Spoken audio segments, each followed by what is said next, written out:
it's a weird situation we're in. We were having, for months, hoping these borders would come down. I guess we've got this prospect as well with these cases in New South Wales. Don't rule out Queensland with a sort of snap decision to put the borders up again. They will be saying Victoria happened very quickly. New South Wales could be on the cusp as well.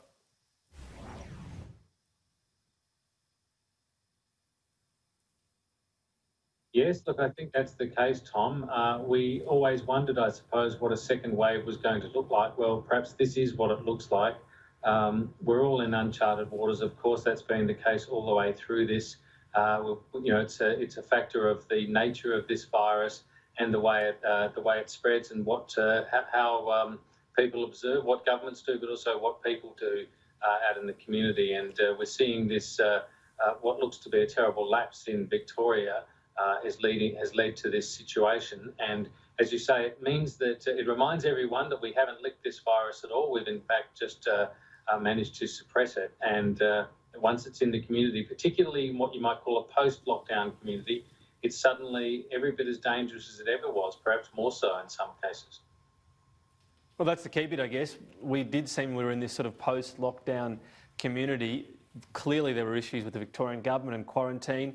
Clearly we've had issues seemingly with this venue as well in New South Wales on people writing down their details. But the psyche of the community, did it seem pretty clear to you that people did relax to an extent? Some people, said, hey, no, we can hug, come on, we're good friends. The handshakes were coming out.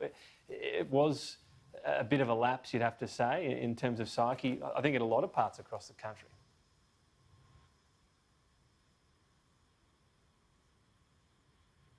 No, I agree, and I think probably authorities in other parts of Australia were breathing a sigh of relief that it happened in Victoria and that they weren't caught out because no one's systems are perfect. And of course, they rely on people doing the right thing in terms of customers, but also venues around the place. And of course, there are things that people do by way of social interaction which are necessary, like getting on trams and moving about. We know that people have been able to fly for a good part of this period as well. There are lots of things that people do, and mostly there are judgments made about what the risk versus reward is. And it's much harder to keep people at a state of high vigilance and high sort of emergency mentality when you're coming out of a lockdown period, because there was this sense that we had somehow passed the worst of it. It was all very well to have, various health authorities, even government leaders saying, stay vigilant and be on alert for that second wave.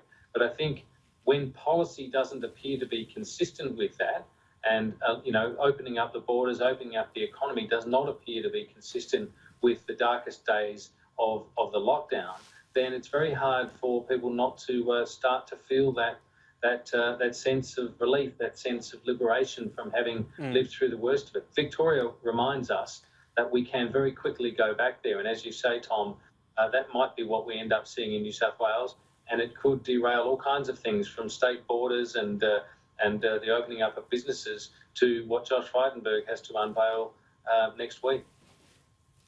Interested in your thoughts in terms of what's coming from the academic world, if you like, because there was a lot of debate initially about our strategy, the suppression strategy. It's not eradication. It's also not letting her rip. The letting her rip camp, I think, has taken a bit of a blow lately from the evidence that immunity to COVID-19 for people that have it can drop quite a lot even 3 months later. So how does herd immunity work there? But maybe there will be a growing call on eradication. Some real pain. Clearly business would be hit and shutdowns would happen, but maybe the positives would emerge beyond that, as we're seeing in WA, which is going back to all but situation normal.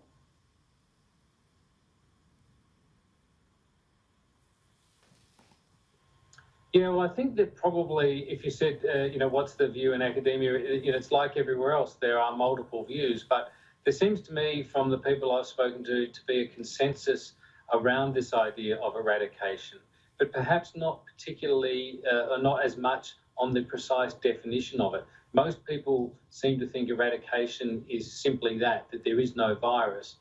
The people I've spoken to, and some of them have been involved in advising the government, say that actually eradication is about getting to a stage where there is no community transfer of the virus.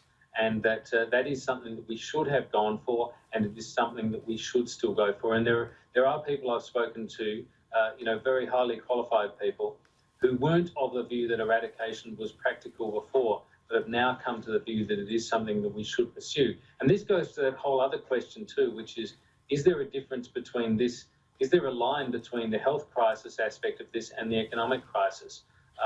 You may recall this was a debate that happened in the political sphere some time ago, where Labor's view was that you deal with the health crisis and that is what is in the best interests of the economy. I think that is emerging now, as whether it's stated in precisely those terms, I think that is emerging now as the recognised, the settled position of policymakers, that you really, the only way you can protect the economy here is to be completely on top of this as a health issue, and anything less does leave you open to the sorts of setbacks that we're seeing now, and they are quite economically devastating, as well as being a horrible dent to the morale of people, and to technically, I guess, also to the lives of people if they get infected. Yeah, I guess the key element is, will a sort of debate enter national cabinet around strategies? It seems as though WA all but going for that eradication. Will others say, I want a slice of that? So just finally, income tax cut. It was flagged by Josh Frydenberg. It might be brought forward. This is, I guess, not the same time of year, but was it just a bit of typical kite flying? Mention something, see how it goes down, and then decide whether to go ahead with it? And if so, how was the kite responded to, in your thoughts?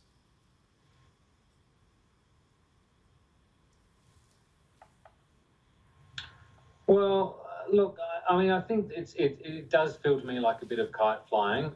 It is possible that the government could do it. Of course, the government's starved of revenue at the moment, and surrendering more in tax revenue is perhaps not one way to repair the budget, but there's certainly a view in orthodox economics that if you can lighten the tax burden, then that will show up in demand, and that that's good for an economy that's struggling to get any growth.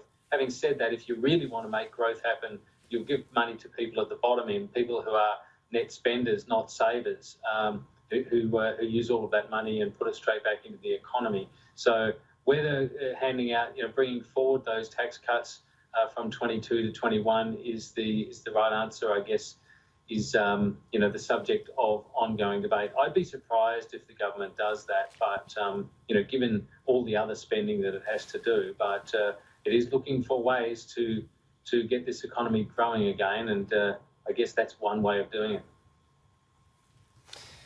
Mark Kenny, thanks for your time. Talk soon.